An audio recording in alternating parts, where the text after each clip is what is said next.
அனைவருக்கும் வணக்கம். எதிர்நீச்சல் தொடர்கிறது சீரியலில் இன்றைக்கி எபிசோடில் என்ன நடக்குதுன்னு தான் இந்த வீடியோவில் பார்க்க போகிறோம்.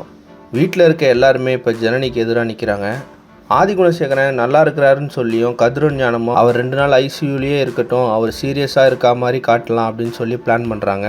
அதனால் ஆதிகுணசேகரனை ஹாஸ்பிட்டலே வச்சுருக்கிறாங்க.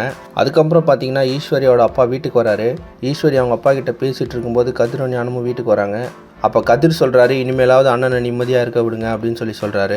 அப்போ ஜனனி கேட்குறாங்க, டாக்டரே பொண்டாட்டியும் பிள்ளையும் பார்க்கலான்னு சொல்கிறாங்க, நீங்கள் ஏன் வரக்கூடாதுன்னு சொல்கிறீங்க அப்படின்னு சொல்லி கேட்குறாங்க. உடனே இத்தனை நாள் அமைதியாக அந்த விசாலாட்சியும் நந்தினிக்கு எதிராக திரும்பிட்டாங்க. அப்போ சக்தி விசாலாட்சி கிட்ட கேட்குறாரு, மாற்றி பேசாதம்மா அப்படின்னு சொல்கிறாரு. உடனே விசாலாட்சி சக்தி கிட்ட நான் மாறிட்டேனான்னு கேட்காத அப்படின்னு சொல்கிறாங்க.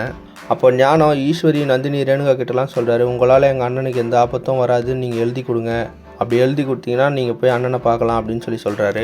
இப்போ ஈஸ்வரி நந்தினி ரேணுகாலாம் ஆதிகுணசேகரனுக்கு எதிராக சாட்சி சொல்லுவாங்களா, இல்லை ஆதிகுணசேகரன் நினச்ச மாதிரி அந்த கேஸ்லேருந்து அவர் தப்பிப்பாரா அப்படின்றத அடுத்தடுத்த எபிசோடில் பார்த்து தெரிஞ்சுக்கலாம். இந்த மாதிரி எதிர்நீச்சல் தொடர்கிறது சீரியல் அப்டேட்ஸ்க்கு நம்ம சேனலை சப்ஸ்கிரைப் பண்ணுங்கள், ஃப்ரெண்ட்ஸ் அண்ட் ஃபேமிலிக்கு ஷேர் பண்ணுங்கள். நன்றி.